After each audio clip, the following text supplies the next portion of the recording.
Video like जरूर कर लीजिए और ऐसे वीडियो लगातार फ्री में पाने के लिए चैनल को तुरंत सब्सक्राइब कर लीजिए और बेल आइकन को जरूर टैप कर लीजिए ताकि आगे भी सारे वीडियो आपको मिलते रहे। यूट्यूब में फॉलो करते हैं तो प्लीज ये वाला फ्री टेलीग्राम चैनल जरूर ज्वाइन कर लीजिएगा। सारे नोटिफिकेशन सारे अपडेट यहीं पे आते हैं, ध्यान रखिए। नमस्कार दोस्तों, एग्ज़ाम प्रिपरेशन के YouTube चैनल पर एक बार मैं प्रियंका आप सभी का फिर से स्वागत करती हूँ।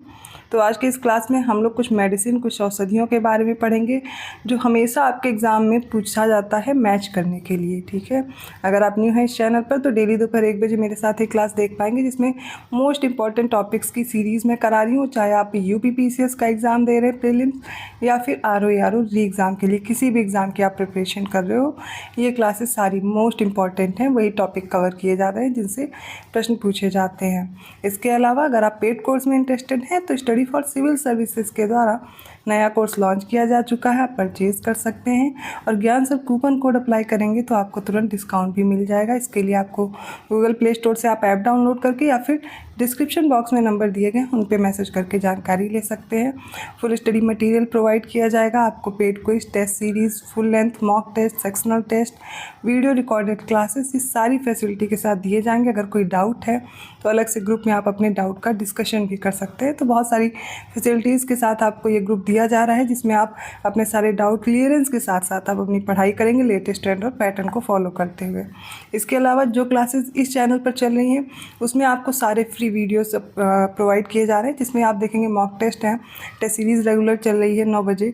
इसके साथ साथ दोपहर वाली सीरीज़ भी इंपॉर्टेंट है, फॉलो करते रहिए। डेली एक ही टॉपिक होता है, अगर आप वो भी नहीं कर पा रहे हैं तो फिर दिक्कत की बात है कि एटलीस्ट आप एक टॉपिक करके रिवीजन ज़रूर कर लें। तो चलिए बिना देर किए अब अपनी क्लास देख लेते हैं। तो औषधियों में हम लोग सबसे पहले देखेंगे रासायनिक पदार्थ जिनका प्रयोग रोगों के निदान, दर्द निवारण, इन सभी कामों में किया जाता है, उनको बोलते हैं मेडिसिन या फिर ड्रग्स कहलाती हैं।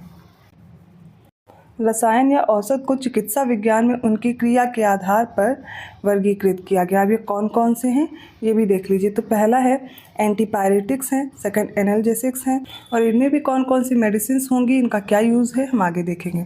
तो सबसे पहले बात करते हैं ज्वारनाशक या एंटीपायरेटिक्स जिनको बोलते हैं। ये वे रासायनिक पदार्थ होते हैं जिनका प्रयोग करते हैं उच्च ज्वर में ताप कम करने के लिए, हाई फीवर जो होता है उसमें टेम्परेचर बॉडी का कम करने के लिए। तो ये क्या कहलाते हैं, ज्वारनाशक। एग्जाम्पल याद रखिएगा जैसे कि एस्प्रिन है, ये एसिटिल सैलिसिलिक एसिड होता है, पैरासीटामोल है और फिनेसिटीन है। ठीक है, ये याद रखिएगा, एग्जाम्पल है एंटीपायरेटिक्स के।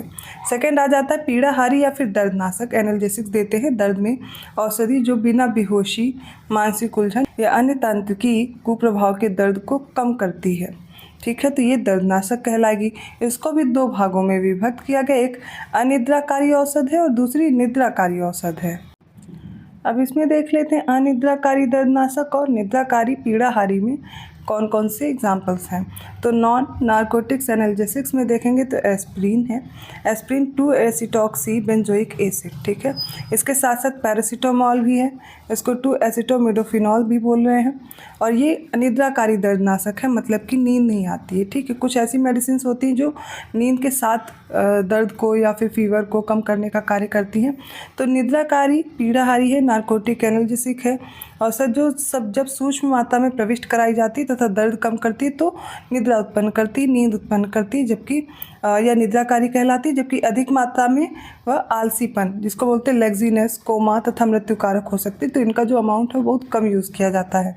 निद्राकारी पीड़ानाशक मुख्यतः इसमें अफीम आते हैं, अफीम जैसे उत्पाद भी आएंगे जैसे कि मॉर्फिन है, कोकीन है, हेरोइन है, ये सारे दिए जाते हैं तथा ये आदत निर्माणक होते हैं, मतलब ज़्यादा बार दिए जाए ना तो इनकी आदत पड़ जाती है। यह निद्राकारी ओसिएट कहलाते हैं और क्योंकि ये अफीम से प्राप्त होते हैं। फिर हम देखते हैं अभी एंटीसेप्टिक, डिसइंफेक्टेंट्स ये सब कौन है और कैसे यूज़ करते हैं। सबसे पहले बात करेंगे एंटीसेप्टिक्स की।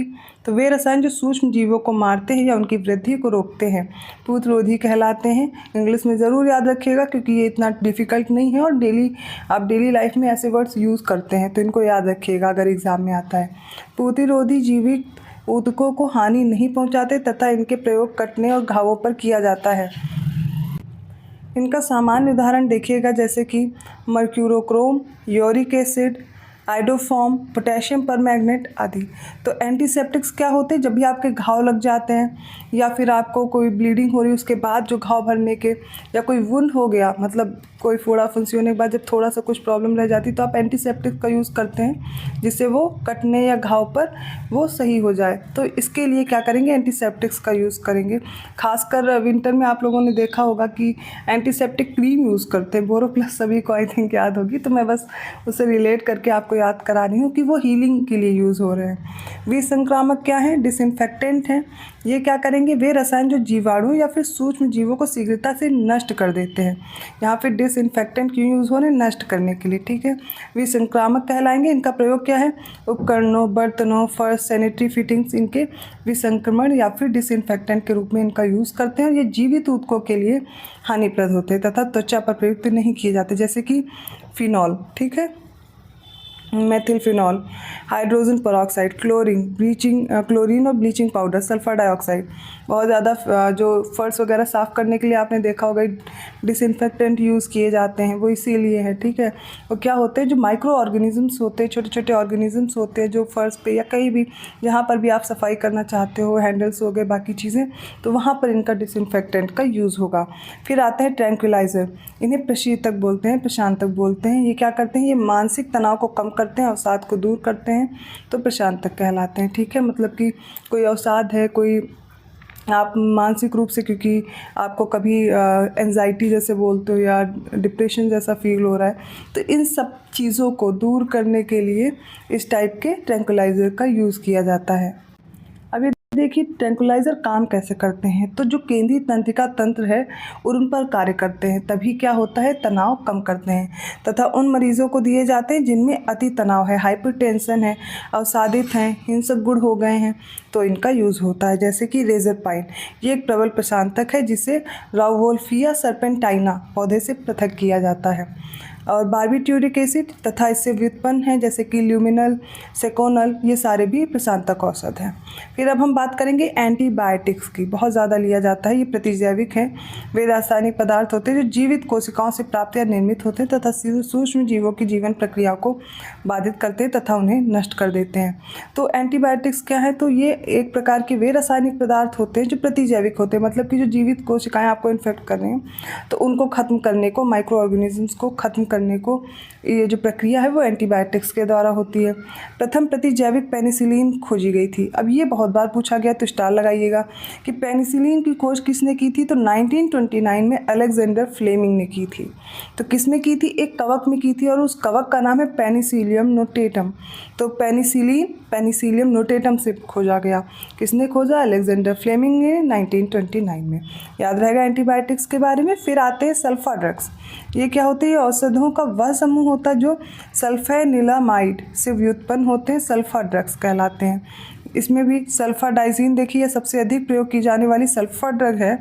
या लगभग सभी प्रकार के कॉक्सस, मतलब जो कॉकस संक्रमण होते हैं उनमें प्रभावकारी है, जैसे कि पेचिस है, मूत्र व श्वसन संक्रमण है, मतलब जो इन्फेक्शंस हैं उनको ख़त्म करने के लिए सल्फाडाइजीन यूज़ होती है। जो कि कोकस टाइप के इन्फेक्शंस हो गए तो सल्फा ड्रग दी जाती है। नेक्स्ट है बेहोशी कारक, मतलब एनेस्थेटिक्स। ठीक है, ये औषध कैसे कार्य करते हैं? तो जो कोशिकाएं होती हैं, एक प्रकार की कोशिकाएं जो तंत्रिका तंत्र के जैव कार्यों के प्रति अचेतना उत्पन्न करते हैं, वो क्या कहलाएंगे? बेहोशी कारक। मतलब ये जो एनेस्थेटिक्स हैं ये भी क्या करते हैं? केंद्रीय तंत्रिका तंत्र पर कार्य करते हैं। बेहोशी कारक का प्रभाव क्या होता है? उत्क्रमणीय होता है, अर्थात प्रभावित अंग बेहोशी कारक की सांद्रता के कम हो जाने पर शीघ्र ही सामान्य अवस्था में आ जाते हैं। जो भी ऑपरेशन थिएटर या इन सब में यूज़ किए जाते हैं, जब भी कोई भी सर्जरी करनी होती तो भी इनका एनेस्थेटिक्स का यूज़ किया जाता है। ओके, खाद्य परिरक्षक। अब हम लोग फूड प्रिजर्वेटिव्स की बात करेंगे, बट इससे पहले हमने जो भी ड्रग्स पढ़ी है आप उनको एक बार फिर से रिपीट करके ज़रूर पढ़ लीजिएगा, क्योंकि उससे प्रश्न अक्सर आते हैं और अब आप उनसे गलत ना करें तो बेहतर होगा। ईजी टॉपिक है और प्रश्न मिल जाएंगे, ठीक है। फिर हम फूड प्रिजर्वेटिव्स की बात करेंगे। फूड प्रिजर्वेटिव होते क्या हैं? तो देखिए, आपने अपने घर में क्या किया है? अचार बनाते हैं, मम्मी लोग को देखा होगा अचार बनाते हुए बहुत बार।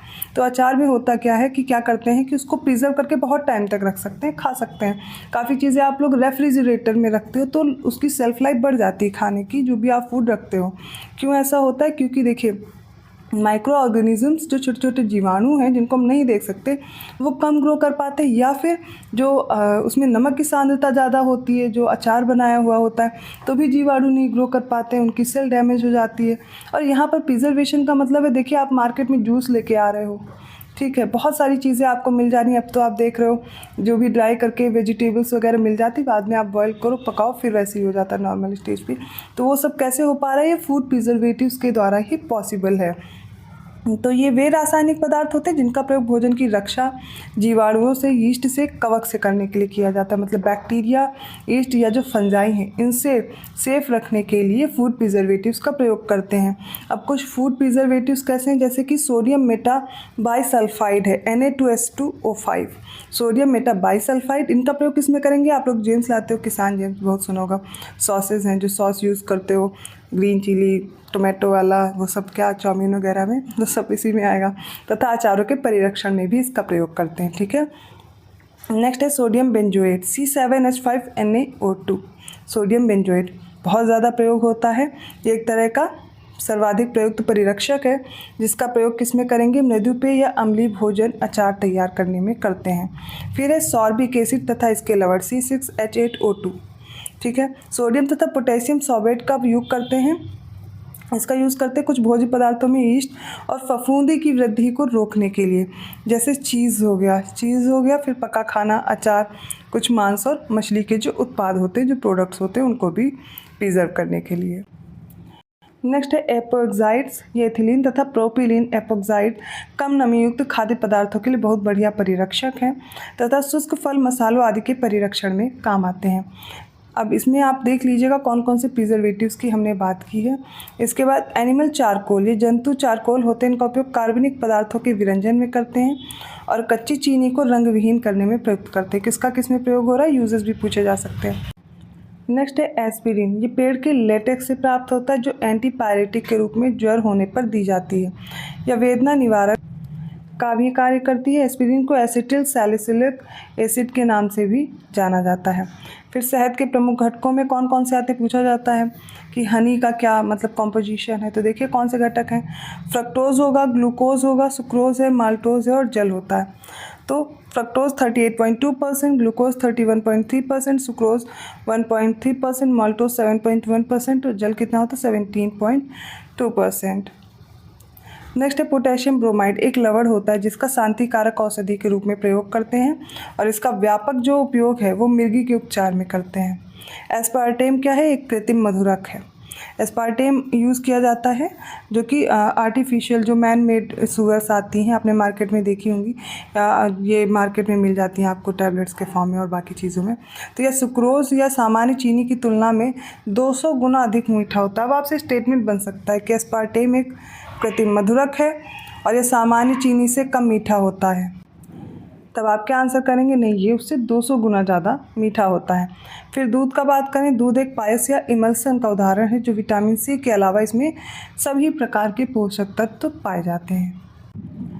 इसके अलावा कार्बनिक खाद्य पदार्थों की बात करें तो हमारे लिए बेहतर माने जाते हैं क्योंकि वे कृत्रिम खादों या फिर कीटनाशकों के उपयोग के बिना ही उगाए जाते हैं। लौंग का तेल, ये क्लोव ऑयल है, इसका प्रमुख घटक क्या होता है? यूजेनॉल, इंपॉर्टेंट है, याद रखिएगा। एक प्राकृतिक दर्द निवारक होता है या फिर एनाल्जेसिक है और एंटीसेप्टिक भी है। इसका उपयोग दांतों के दर्द को दूर करने में करते हैं। लौंग के तेल का उपयोग सौंदर्य प्रसाधन में भी करते हैं, साबुन, टूथपेस्ट निर्माण में भी होता है। मेडागास्कर तथा इंडोनेशिया मुख्य लौंग तेल उत्पादक देश हैं। तो आज की क्लास में हम लोगों ने प्रमुख औषधियों के बारे में जाना। आपको टॉपिक ज़रूर छोटा लगेगा लेकिन इसकी इम्पोर्टेंस उतनी ही ज़्यादा है, ठीक है। साइंस के क्वेश्चंस जनरल साइंस के रहते हैं, मतलब बहुत ज़्यादा आपसे डीपली कोई क्वेश्चन नहीं पूछा जाता है, तो इसी तरह के प्रश्न आएंगे। इन टॉपिक्स को आप अच्छे से प्रिपेयर कर लें। वीडियो अच्छा लगा तो प्लीज़ लाइक करना मत भूलिएगा, चैनल को सब्सक्राइब ज़रूर कीजिए और लोगों को शेयर करते रहिए। जिस भी टॉपिक में आपकी वॉइस क्लियर नहीं है वो मैं फिर से रिपीट करके डाल दूँगी, ठीक है। तो वो वीडियो आपको दोबारा मिल जाएगा, आपको दिक्कत नहीं होगी।